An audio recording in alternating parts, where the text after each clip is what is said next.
자, 오늘 11월 20일 금요일 시장 마감했습니다. 오늘도 좋은 분위기로 마감했지만 또다시 그대로 빠져나가면서 증시를 휘저을 외국인의 수급을 생각하니까 생각이 많아질 수밖에 없습니다. 하지만 지금 올라온 증시가 외국인 하루 이틀 매도로 인해서 제자리로 돌아가기에는 좀 거리가 멀어졌기 때문에 외국인의 매도가 잠깐 빠질 때 증시가 크게 빠지지 않고서 단단한지를 확인시켜 준다면 그때가 또 매수 타이밍이 될 수 있겠습니다. 아직 주식 보유를 못했거나 신규 진입 예정이신 분들은 현재 미국 증시가 잠깐 휘청거리고 선물 지수도 불안정한 상태고 그리고 들어왔던 외국인도 다시 나갈 준비를 해야 되는데 그리고 3거래일째 급하게 올랐습니다. 하루 이틀 눌린다 하더라도 이상할 게 없는 자리인데 눌렸을 때 증시가 탄탄한지 확인하시고 접근을 한다 하더라도 나쁘지 않을 것 같습니다. 제가 이런저런 생각을 하면서 오늘 스윙 투자 종목들 반 이상을 정리를 했으며 나머지 반이 있긴 하지만 외국인 나가고서 증시가 또 탄탄한지 확인시켜 준다면 그때 종목 찾아가지고 또 새로 진입할 생각입니다. 자, 오늘 수급부터 살펴보겠습니다. 우선 마지막에 기관의 수급까지 들어오면서 코스닥의 분위기가 좋게 마무리를 했습니다.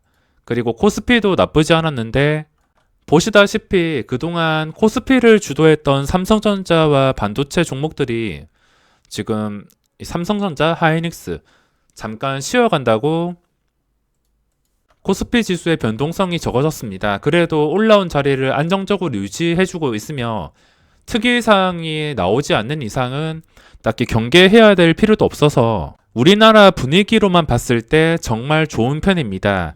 근데 무작정 고점에 들어가는 것보다 이 수급의 리듬에 맞춰서 대응한다면 조금 더 유리한 자리에 좋은 종목을 들어갈 수 있기 때문에 시장이 좋다 하더라도 여유를 가지셔야 됩니다. 자, 시장이 마감하고 저 같은 경우에는 오늘 하루 종일 네페스 아크란 종목에서 집중을 했습니다. 어제 기관의 수급이 좀 강력하게 들어오더니 하루 만에 반응이 나왔는데 보시다시피 차트가 첫날 몸통을 회복해 주어서 오늘 하루 종일 네페스 아크를 공략했습니다. 장 초반 눌릴 때부터 들어가서 이제 버티다가 그리고 황금선 회복해 줄 때 수익 실현하고 마지막까지 짧은 매매를 하면서 이 종목의 패턴에 맞춰서 매매를 했습니다. 하루 오버나이트한 계좌에서 여기서 떨어질 때 버티고 잠깐 반등했을 때 수익 실현하고 단타 계좌는 그 뒤에도 마지막까지 변동성이 나와서 오늘 하루 종일 흐름을 지켜보면서 공략을 했습니다. 네페스 아크 말고도 지금 신규주 중에서 고바이오랩이 상한가에 마감했습니다. 이게 2배 뻥튀기 되었음에도 고점을 뚫어주면서 마감을 한 것인데 당연히 이제부터 기준가는 37,350원이 되겠습니다. 그전 고점 돌파 2배 뻥튀기 된 종목이라서 저는 고바이오랩보다 네페스 아크를 공략했는데 이것도 기준가가 이렇게 잡혔기 때문에 적당한 갭상승과 함께 이 자리만 좀 힘없이 깨지 않는 이상은 신규주 특성상 박셀바이오처럼 어디로 튈지 알 수가 없습니다. 그리고 오늘 상장한 종목이 있는데 TNL이란 종목이 상장했는데 이것도 2배 뻥튀기 되었습니다. 신규주가 올라가려면 제대로 된 주포가 들어와야 되는데 뻥튀기가 안 된다 하더라도 주포가 없다면은 신규주는 오르기가 어렵습니다. 뻥튀기가 안 된다고 무조건 오르는 게 아니고 또 뻥튀기가 된다고 무조건 내리는 건 아니지만 그래도 뻥튀기가 되면 될수록 그 확률적으로 계산을 했을 때 당연히 상승 확률이 점점 줄어들기 때문에 당연히 TNL이라는 종목이 2배 시작했을 때 저는 매수를 포기했습니다.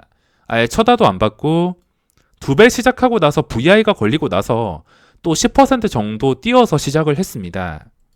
수량 배분도 쉽게 받을 수 있어서 수량 배분 받은 사람들이 한 방에 10%를 가져가면서 대박이 났을 텐데 저도 한 59분까지 지켜보다가 다른 종목들 네페스 아크라든지 다른 종목들 지켜본다고 수량 배분을 받을 생각은 안 했습니다. 마지막에 상한가가 풀릴 줄 알았는데 이게 2배 한 물량이 20만 주까지 남았다가 마지막에 70만 주 정도까지 올라오면서 시작을 했습니다. 하지만 원칙상 2배 뻥튀기 되는 종목은 어떤 종목이라 하더라도 매매할 계획은 없기 때문에 오늘 손도 안 댔습니다. 자, 오늘 거래대금 상위 종목을 체크해 보겠습니다. 고바이오랩 같은 경우에는 이게 2배 뻥튀기 되었음에도 상한가를 갈 수 있었던 이유가 보시다시피 거래대금이 깡패입니다. 2배 뻥튀기 된 다음에 거래량도 없으면은 밑에서 잡아당기는 힘도 강해서 주가가 올라가기가 어려울 수 있는데 이건 첫날부터 거래대금이 2배 뻥튀기 되었음에도 5,700억 원이 나왔습니다. 둘째 날에 약 1,000억 원, 그리고 오늘 6,100억 원, 굉장히 많이 나왔습니다. 거래대금이 깡패이기 때문에 그동안 상식을 깨면서 기준가만 지켜주게 된다면 또 변동성이 나올 수 있지만 제 원칙이 2배 뻥튀기 된 것은 잡지 않는 것이기 때문에 일단은 구경은 하겠지만 뭐 너무 높게 시작을 한다든지 아니면 장 초반부터 너무 변동성이 하락으로 변동성이 심하다든지 그렇다면은 매매를 할 생각은 없습니다. 그리고 2위가 박셀바이오, 알소포트. 그동안 실컷 하락했기 때문에 최근에 잠깐 올라왔다 해서 잡지는 못했습니다. 기간의 수급과 함께 올라오긴 했지만 이 올라온 자리를 며칠 동안 유지해주는 그림이 아니라면 매매할 계획은 없습니다. 그리고 최근에 많이 올랐던 것들도 마찬가지. 그리고 상위의 네페스아크가 2,700억 원, 고바이오랩보다는 주목을 덜 받았지만 그래도 오늘 이 중요한 자리를 통해서 먹을 자리를 쉽게 만들어준 것 같습니다. 제가 하루 종일 소수의 종목에서만 집중한다고 다른 종목은 체크를 하지 못했으며 그리고 어제 주목을 받던 제넥신도 보고 있었긴 했지만 어제 말씀드렸다시피 이런 종목은 거래량이 깡패입니다. 어떤 종목이든 이 거래량이 모든 것을 말해주기 때문에 시작하고서 시초가 위에서 거래량이 꾸준하게 나오지 않는다면 소용없습니다. 시가총액 500억, 1000억짜리도 평소와 다른 거래량이 안 나온다면 변동성이 생기기가 어려운데 그만큼 이 모든 매매에서 중요한 것은 거래량입니다. 이 거래량이 뒷받침되어야지 주가가 변동성이 나오는 것이고 그 변동성이 나오는 것을 통해서 수익을 낼 수 있지만 주목만 받을 뿐 거래량이 지속되지 않았습니다. 그리고 코스피에서는 종근당이 시장에서 주목을 받았는데 제가 당연히 VI 종목을 체크하다 보니까 종근당 바이오를 처음에 체크했습니다. 이게 걸리자마자 뉴스까지 보면서 이게 11시 반쯤에 걸렸으니까 제가 뉴스까지 이렇게 보면서 체크를 했는데 왜 올랐는지 이런 식으로 왜 올랐는지 간단하게 체크를 했는데 걸린 가격 근처에서 시작을 한다면 그래도 호가 단위가 변하는 구간에 가까우니까 뭐 잠깐 노려봐야지 생각을 하다가 눌렸을 때 노려봐야지 생각하다가 너무 순식간에 움직여서 여기서는 잡질 못했습니다. 이 순간에도 계속 보고 있었고 이 VI가 걸린 시점으로 2분 동안 좀 집중해서 호가창을 보고 있었는데 너무 많이 띄우고 풀린 다음에도 그냥 단순히 눌리는 게 아니라 위아래로 호가 10개가 그냥 아무렇지도 않게 막 움직이는데 이건 내가 감당할 수 있는 게 아니구나 생각하고 구경만 했는데 상한가까지 직행을 했습니다. 어쩔 수 없이 공략을 하지 못했으며 종근당도 그 뒤로 따라가는 종목이라서 게다가 시가총액도 가벼운 종목이 아니라서 이건 공략을 하지 못했습니다. 그리고 제가 뉴스를 보고 매매하는 것도 조심하기 때문에 오늘 공략을 하지 못한 것 같습니다.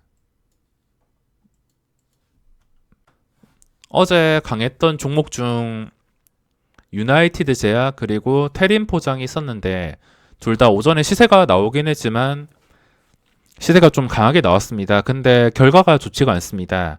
둘 다 윗골이 좀 길게 달린 망치형 음봉으로 마감을 했으며 요즘에 시장에 강한 종목이 나온다 하더라도 이런 식으로 캔들 마무리하는 종목들이 있어서 단타든 스윙이든 현실적인 목표가를 정해서 줄 때 먹는 게 가장 중요한 것 같습니다. 요즘에 아무리 좋은 종목이라 하더라도 뭐 급등하는 종목도 있긴 하지만 수익 찍혔다가 그 수익 그대로 뺏겨버리는 경우도 많습니다. 요즘에 저도 그렇고 이 박셀 바이오나 여러 가지 바이오 종목들 때문에 눈높이가 너무 높아졌습니다. 이게 기본 막 2배, 3배, 4배 이렇게 오르다 보니까 스윙 투자로 5%, 10%도 아무렇지 않게 생각하게 되고 눈높이를 여기다 맞춰가지고 좀 후회스러운 적들이 많았던 것 같습니다. 현실적으로 생각해서 지겹게 말씀드리지만 줄 때 먹는 게 최고이며 내가 가진 종목이 상한가에 마감할 거라는 기대를 버려야 됩니다. 수많은 개인 투자자가 있고 하루에도 수많은 급등주가 있지만 상한가에 완벽하게 마감하는 종목들은 그렇게 많지 않습니다. 자, 오늘 기관 수급까지 살펴보겠습니다. 수급이 찍힌 종목 중에 외국인까지 같이 들어왔다면 또 단기간에 나가면서 이 수급 보시면은 2,700억 원. 이때 1,000억치 빠지다가 다시 들어왔습니다. 그리고 1,400억 원. 이거 합쳐가지고 계속 들어온다 하더라도 한 방에 이렇게 3,000억, 3,000억. 며칠 들어와도 모아서 한 방에 나가기 때문에 증시가 당연히 영향을 받을 수밖에 없습니다. 그 영향을 덜 받으면서 증시가 탄탄하게 받쳐줄 때 외국인 매도가 나올 때 그때 들어갈 수가 있습니다. 이 외국인 수급 알고리즘이 기관의 수급을 따라가게 되어 있어서 기관 수급 상위 종목에 이렇게 외국인들이 많이 들어왔습니다. 근데 이런 거 단순히 하루 들어왔다고 5G 관련주도 수급이 좀 들어오긴 했는데 하루 들어왔다고 바로 따라 들어가는 게 아니라 하루 이틀 외국인이 나감에도 주가가 올라왔던 자리를 버텨줄 때 들어가야지 조금 더 유리한 자리 확보하고 수익을 낼 수 있습니다. 수급이 다양한 종목에서 들어왔지만 보시다시피 다양한 종목에서 외국인의 수급이 눈에 띄게 들어왔습니다. LB세미콘도 오랜만에 수급이 적극적으로 들어왔으며 외국인도 좀 많이 들어왔습니다. 오늘 수급으로 인해서 급등이 나왔던 원익홀딩스, 이게 장중 추정치에서 원익홀딩스가 1위를 차지하면서 장중에 VI까지 걸렸습니다. 그 밑으로 기관의 수급이 괜찮게 들어온 종목들이 보이긴 하지만 외국인도 같이 들어와서 이건 다음 주 외국인이 빠짐에도 주가가 잘 버텨주게 된다면 그때 다시 계획을 세워야 될 것 같습니다. 자, 이렇게 영상 마무리하고 시간 바쁘신 분들 위해서 다음에 영상은 중요한 자리에 위치한 종목들을 좀 보기 쉽게 심플하게 정리해 드릴 예정이니 기대해 주시기 바랍니다. 그럼 이번 영상은 여기서 마무리하겠습니다.